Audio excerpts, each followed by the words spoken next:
So on June the 22nd, Final Fantasy 16 will be released on the PS5. If you haven't played it yet, the demo is currently available on the PS5, and this video is a review of that demo. Now do bear in mind that the demo itself is about 4 builds old, so it is going to have a few niggles and issues, some of which I'm going to be mentioning towards the end of the video, which Square Enix has promised that they will address, not completely but by majority, and hopefully this will alleviate any of those problems. But let's start with the actual game. There is no open world for this game. You kind of go from node to node. At least that is how the demo is laid out. The demo itself has you starting off the game as an adult version of Clive, and you play through that. I am going to try and keep this as spoiler free as possible, and as you play through, the voice acting, the animations of the characters, they feel so lifelike, they feel so real. They are done extremely well, at the standard that I expect Yoshi P to be delivering when it comes to games like this. It'll be light soon. Both camps have begun to stir. You all know the target. Shiva's dominant. And only the dominant. No one else? Where's the fun in that? How do we even know the girl will be among them? Our kind do not question orders. We follow them.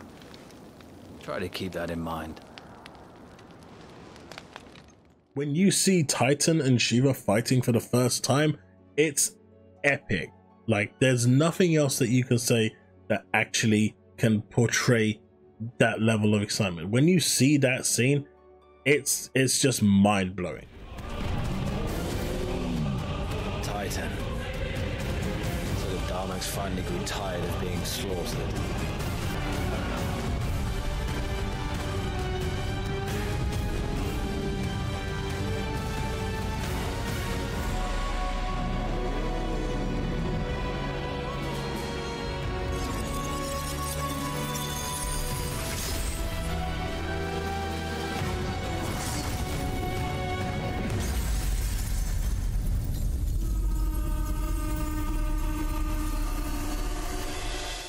Of course, no Final Fantasy will be complete without you being able to use your summons, and in this game they are called icons, and so you will be able to collect different summons. How you collect them, I'm not going to get into that, but just rest assured that you'll not only be able to collect them, but you'll be able to use them as well. And this leads me into a nice segue of the actual battle system. The battle system is a pretty standard hack and slash. It can be as basic or as in-depth as you really want it to be. It's actually got a skill tree for each of the icons that you can actually unlock, but also for your actual fighting style, and you can level them up to just unlock certain skills, and you can master them to gain those extra stats on those and extra abilities. You've got accessories that actually make the game as simple to use. If, for example, there's a ring that you can use that will pretty much send a whole combat system into one button. Simple as that, one button.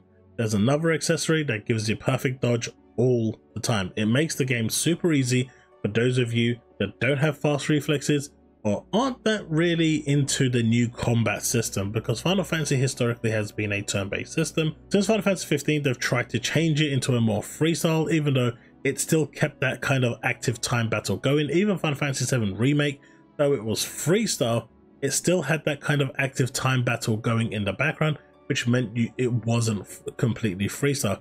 Here, you do have that freedom of hacking and slashing, and it really is just completely freestyle as you get. Now, there are cooldowns to your combat system, cooldowns to using your abilities, cooldowns for using your icon abilities, but overall, it's nothing drastic, and you can weave them in, save them for those big opportunities where you go in to deal a lot of damage. You can parry, you can perfect parry, you can perfect dodge, and then kind of counter attack. It's really, really good. Enemies have a stagger bar, which you should be used to by now from Final Fantasy 13 and 15. Depleting said stagger bar disables the enemies or the bosses, allowing you a window to deal a lot of damage. While the boss is completely disabled, and unable to fight. You can pretty much use all your big hitter skills to deal that damage. The combat is very satisfying. You do have a companion as well, Torgal, who fights alongside you. You can either leave him on auto or actually manually chime him in to support you during your combos. It's actually, if you can actually get used to using Torgal with you manually, you'll actually benefit from this a lot more, especially when he can actually benefit you in the combo department, because he can actually help you and get you to do, you know, finishes that you don't normally get if the AI isn't smart enough. So there is a benefit to learning how to use him. You also have finishers where enemies are on the floor, disabled. You can walk up and just stab them or do a certain attack on them, kind of like a finisher type thing. It might not always kill them, but it is basically a finisher skill, and that's a new addition, if I'm not mistaken, to the Final Fantasy franchise, and it just works. It really works. You've of course got magic, which is bread and butter to Final Fantasy games, and you've either got the basic attack in the demo or the charged attack. Really good, does a lot of damage to stagger, not so much damage to the actual enemies in terms of damage. You'll pretty much be using your icon abilities and your hack and slash to do that. Unless of course you're a mage character, then magic is going to be the way to go. The final thing I'll say about the combat system is that there is a damage multiplier. This is really good, so you want to use like a really fast attacking skill like say Garuda or deflect, or use Garuda to actually parry a skill that will unleash a flurry of attacks. Once you start off at a 1.0 multiplier, you need to get it to a maximum of 1.5, and then you want to use your big hitters, because at that point you're doing the maximum possible damage. Can the multiplier go higher? We'll see in the final game. But that's it for the combat. I'm really happy, I'm really satisfied with it. It can be as easy as you want or as, you know, in-depth as you want it to be. The choice is yours, and that's what I love about it overall. The story itself is fantastic. The way it actually ended the demo just left you wanting more. I could not believe just how brutal and dark this game is actually going. Like, when I'm talking dark, I mean it's going real dark. I was absolutely shocked at just how the events turned the way they, you know, just the way they turned out. Never in my wildest dreams would I have assumed that the game would have gone down this trajectory and the story would have gone down this path. There were a lot of likable characters here, a lot, and yeah, it's amazing how, you know, for the short time that they had in the demo, these characters were lovable, relatable, and you actually grew that bond with them. You actually liked who they were.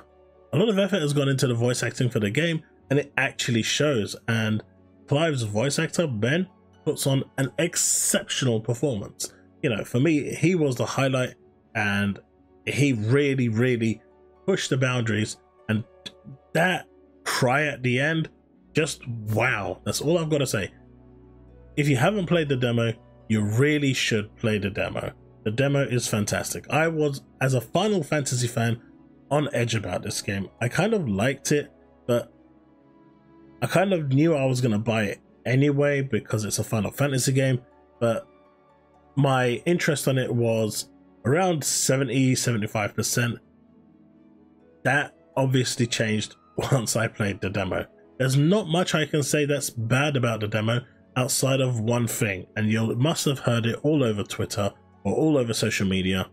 It's the performance. The performance isn't great. It doesn't hold a stable 60 connection. You do get a 4K 30, which is stable, but performance dips down to 30, then goes up to 60, and that constant dip from 30 to 60 can give you motion sickness. It can give you headaches. I was actually affected by this, so I can understand why people might not want to play in that mode. Now, Yoshi P has promised there's a 300 meg update, which is optional. You don't have to use it in order to play the game. You don't have to grab the update on day one, but it will improve performance as well as fix a few other bugs that were in the demo. And the key here is to see how that actually pans out. Now, don't forget the demo is a version 1.01. The one that they actually showcased during the live stream was 1.03, so it's already a couple versions ahead, and I think the one that's actually going to come out for live is like 1.05, 1.06. and then you're going to have the update as well. So you can see how much of a difference between the games and the versions and the builds there are. So hopefully when the game does come out, those performance issues will be fixed. They have said that for the battles at least, they are going to aim for a solid 60, and they're able to maintain this with just due to the fact that the draw distance probably is restricted somewhat when you're in those battles because of the way the camera is drawn in, but I'm okay with it. Now, as to why the game is suffering from performance, graphically, I wouldn't say it's the best looking game in the world.